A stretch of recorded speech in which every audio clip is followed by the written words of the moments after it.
Good afternoon. I am a closer, so it won't be long here. I am also Mary Ann Jorgenson, former chair of DirectWomen, and a former partner at Squire Patton Boggs in Cleveland. It's my pleasure and honor to introduce Alan Beller, who is the recipient of the 2019 Mary Ann Jorgenson Board Empowerment Award. I think the best part about this is if you're going to have something named after you, you should be alive when you... This award is presented to a lawyer who has advanced the goal of DirectWomen to prepare women attorneys for board service and to increase the number of women on corporate boards. Alan meets all the criteria that the award is meant to embody. He has a passion, I don't know what that word means, for and commitment to the mission of DirectWomen, serving with distinction on the advisory board and working tirelessly on many committees, bringing his good humor and sharp insight to help the organization work to fulfill its mission. Alan has proven that he's one of the good guys. He not only believes that women lawyers have the skills and training to be excellent board directors, he also sponsors and mentors DirectWomen class members. He has enthusiastically served on the faculty of the Board Institute for many years, helping our class members shape and refine their value proposition as board candidates and thoughtfully working with them on their board search strategy. He has been a supporter of women in the legal profession throughout his career. As a partner of Cleary Gottlieb Steen and Hamilton, he formed and served on Cleary's Committee on the Retention and Promotion of Women and served as an advisor to the firm's Women's Working Group. Cleary partner Sandra Flo, who's here, credits Alan as a key mentor who championed her throughout her career. Alan has been very deliberate in his efforts to support women, including building a majority women team of senior staff when he was the director of the Division of Corporation Finance of the U.S. Securities and Exchange Commission. On top of all of this, Alan knows a thing or two about board service.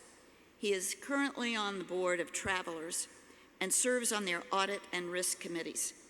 He's a trustee of the IFRS Foundation, IFRS, which is responsible for governance and oversight of the International Accounting Standards Board and International Financial Reporting Standards, the global system of accounting standards used in more than 130 countries.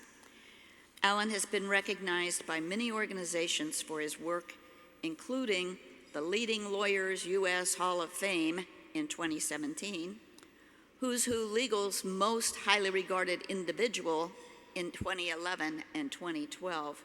I think that's a worldwide award. Capital Markets Lawyer of the Year in 2009, 2010, and 2013 by Who's Who Legal. And the Association of Securities and Exchange Commission alumni bestowed him with the William O. Douglas Award in 2018. Alan, not only are you a fierce champion of women lawyers, a faithful supporter of DirectWomen, and an acknowledged lawyer director, you are also a friend. Congratulations.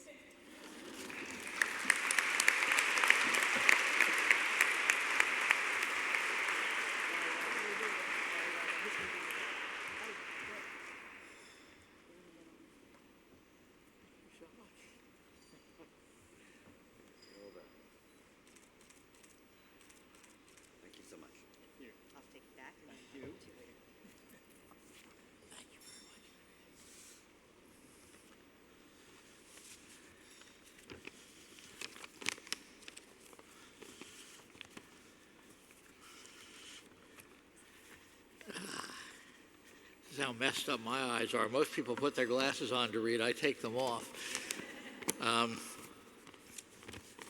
Thank you, Mary Ann, for that very kind introduction, and thank you, DirectWomen, for this award, which the service for which it is given, furthering the mission of DirectWomen to prepare and position women lawyers to become public company directors and to increase the number of women lawyer directors means a lot to me, and so this award means a great deal to me.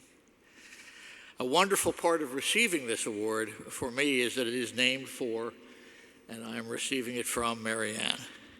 She's not only a founder and former chair of DirectWomen, she's a real visionary who saw the importance of the mission of DirectWomen very early on and has advanced it tirelessly. She was a leader in furthering the cause of women lawyers as directors before it was cool.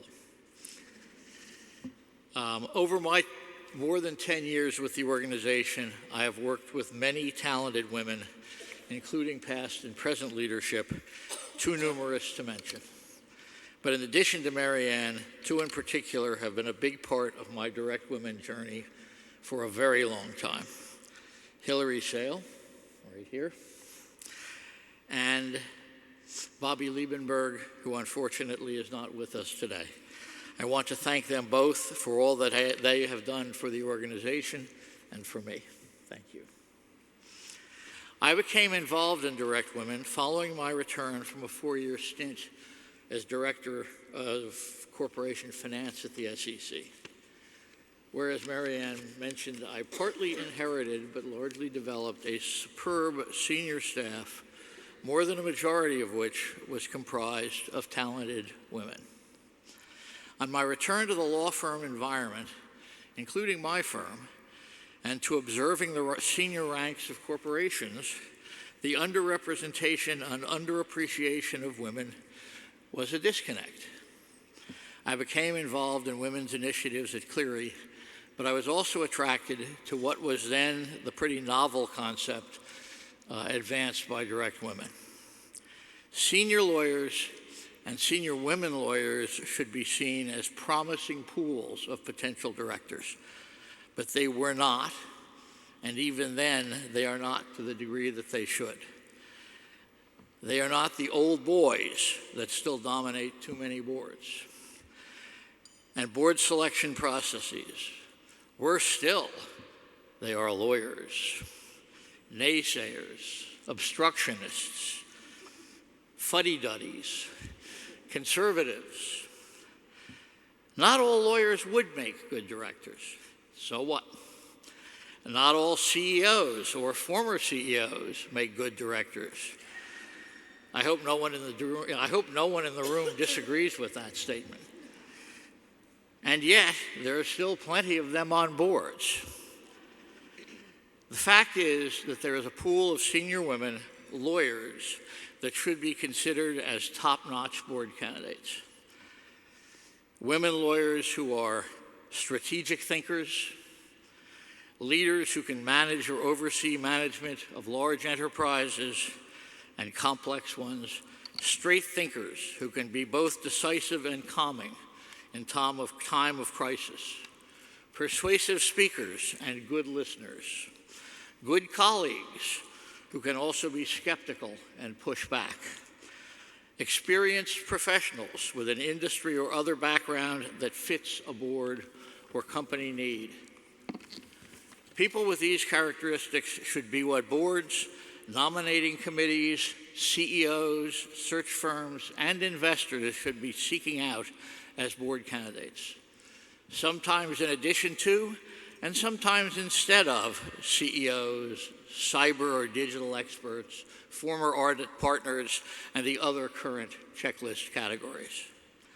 If corporate America and its leaders could reach that objective, talented, experienced senior women lawyers would have more of an ability to realize their potential, including as directors of public companies, if that should be their interest. Equally important, America's companies and their investors, or to use a term newly in fashion, their stakeholders, would have a better pool from whom to choose better directors. DirectWomen's efforts to achieve these objectives have been what has motivated me to work for and support this organization, and it's what makes me pleased, honored, and proud to receive the Mary Ann Jorgenson Award. Many thanks to all of you for being here today. Thank you very much.